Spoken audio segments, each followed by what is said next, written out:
স্রষ্টার সৃষ্টি স্থিতি অনির্বাস মহান আল্লাহ, মহান ঈশ্বর, মহান ভগবানের নামে আমি শুরু করিলাম। আজকে আপনাদের মাঝে মেয়ে চুদার সহজ বশীকরণ মন্ত্র নিয়ে হাজির হয়েছি। মেয়ে চুদার সহজ বশীকরণ মন্ত্র 4 বার মন্ত্র পাঠ করে কিভাবে মেয়েকে বশ করবেন, আপনার ঘরে আনবেন, আপনার গোলাম বানাবেন, আপনার জন্য পাগল করবেন, আপনি তারে বিছানায় নিয়ে আপনি তারে কিভাবে খাইয়া দিবেন। আপনারা কোনো তান্ত্রিকের সাথে কন্ট্যাক্ট করে কোনো তান্ত্রিকের লাইসেন্স ছাড়া আপনি তাদেরকে দিয়ে কাজ করাবেন না। লাইসেন্সবিহীন কোনো তান্ত্রিকের কাছে আপনি কাজ দিবেন না।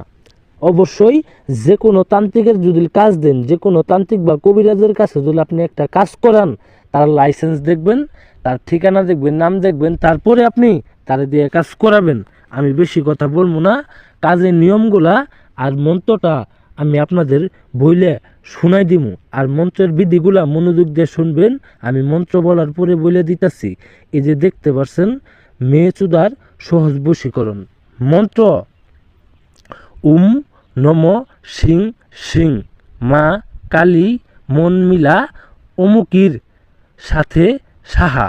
এই যে অমুকির জায়গায় দেখতেছেন, এই অমুকির জায়গায় সেই কাঙ্ক্ষিত মেয়ের নাম দিবেন, সেই কাঙ্ক্ষিত নারীর নাম দিবেন। শুধুমাত্র এই মন্ত্রটা আপনি 4 বার পাঠ করবেন। 4 বার পাঠ করার পরে আপনি এই মন্ত্রটা একটা তাবিজে ভরবেন। অবশ্যই শনি অথবা মঙ্গলবারের দিন এই কাজটা করতে হবে। শনি অথবা মঙ্গলবারের দিন এই কাজটা করতে হবে। আর কোনো দিন কাজ করলে আপনি কাজের ফলাফল পাবেন না।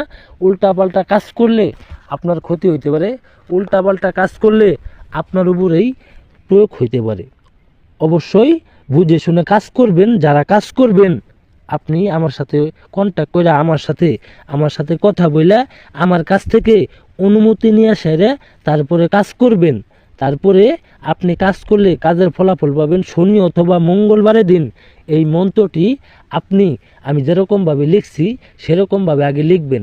আগে লেখার পরে আপনি 4 বার পাঠ করবেন। 4 বার পাঠ করার পরে চোখ বন্ধ করে আপনি তাবিজে ভরবেন। যে কোনো তাবিজে ভরবেন। তাবিজে ভরার পরে আপনি তাবিজের মুখটা আপনি মোমবাতির আগুন দ্বারা বন্ধ করে দিবেন। মোমবাতি গলিয়ে আপনি বন্ধ করে দিয়ে সাইডে একটা শালিক পাখি ধরবেন। একটা শালিক পাখির গলাতে আপনি ওই তাবিজটা বেঁধে দিবেন।